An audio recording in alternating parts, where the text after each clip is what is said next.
Bitcoin has no top because fiat has no bottom. Let's talk about what this means and why I believe the price of Bitcoin has no ceiling truly and what that means.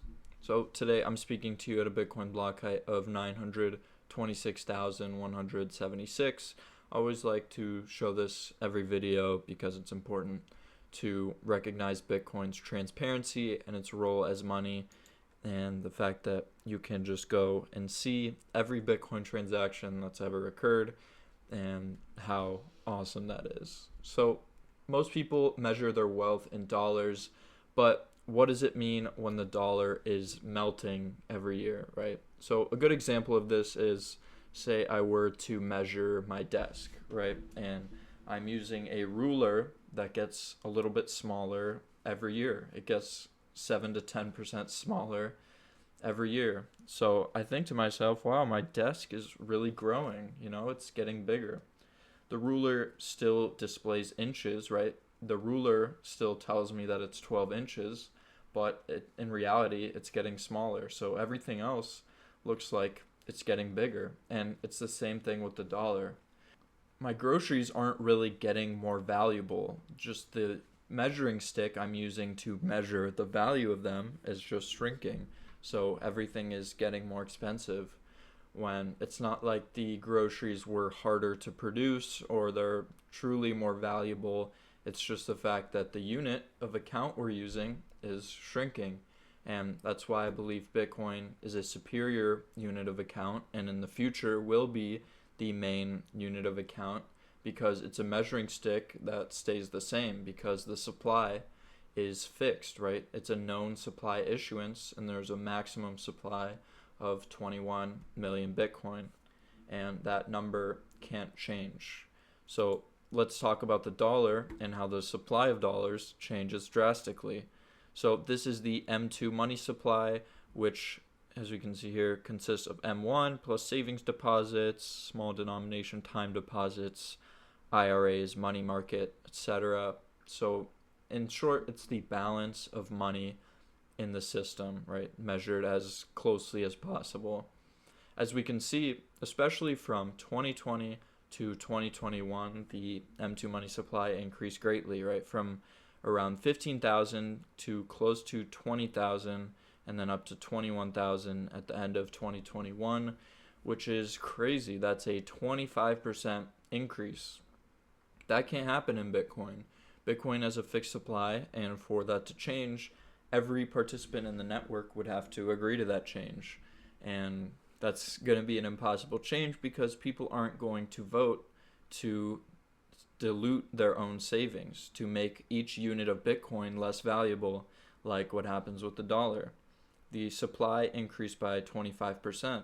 If you look at things like the CPI metric of inflation, which is what most people use to measure inflation, I believe that's a broken tool as well. The CPI inflation is more of measuring a symptom, not the cause itself, which is printing the money, increasing the supply of the money. CPI, I think, is a scam because it's just a hand-picked basket of goods and tracking the price of those goods. And I believe that figure is manipulated to make inflation look not as bad as it is in reality. This really shows things like stocks aren't really as great on paper as they seem. The S&P 500 returns anywhere from 10 to 15% per year, but what does that really mean when the value of the dollar is decreasing, right? You're kind of just staying afloat when you're investing in something like the stock market, because the stock market benefits from the expansion of money. That's part of how it's able to sustain its constant trajectory upwards. And it looks like the stock market's at all-time highs, but what does that really mean when the dollar is at all-time lows? And now this is a chart measuring the performance of the S&P 500 with the performance of Bitcoin from a time period of 2018 to 2025, and Bitcoin has a compound annual growth rate of 47%, while the S&P is returning about 14%. Bitcoin has greater returns, but it's not just about going up in value, it's about not going down while everything else melts. So here I'm going to show some more assumptions and kind of illustrate the point further of what it means to have a broken measuring stick. So this is a website called Pleb Tools. It's an open source software that I'm contributing to. I'll leave a link to this website down below. There's a lot of cool tools you can use, and this is one that I'm working on. So you can plug in different assumptions. So for this, I wanted to compare the growth of Bitcoin to the growth of stocks or the S&P 500 if you were to invest in that. So this shows the value of those two portfolios and the real dollar value when you take the debasement of fiat out of the equation.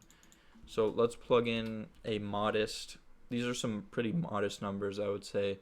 We're going to use a Bitcoin growth rate of 20%, a fiat debasement rate of 7%, and then a stock annual growth rate of 10%, just to kind of see how these compare. So we're using an initial investment of $1,000 and then a monthly contribution of $200, and we can see that the Bitcoin portfolio obviously will outperform the rest. And when you take into account the real dollar value, these returns don't look as good as they seem on paper. Let's try some other numbers. Let's go 30% for Bitcoin, which again I don't think is super outlandish. It's a slightly more bullish, but when you look at the historical returns, I think 30% is pretty reasonable.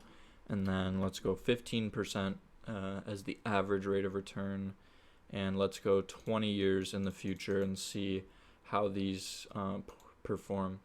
So the Bitcoin portfolio at an initial investment of $1,000 and a monthly contribution of $200 grows to a dollar value of $13,750,000. I don't think in the future it will even really make sense to measure Bitcoin in dollars because the dollar is going to continue to trend towards zero, and I believe people will realize that Bitcoin is the best way to measure other things because the size of the ruler doesn't change. That's why I like to measure my savings in sats and not in dollars.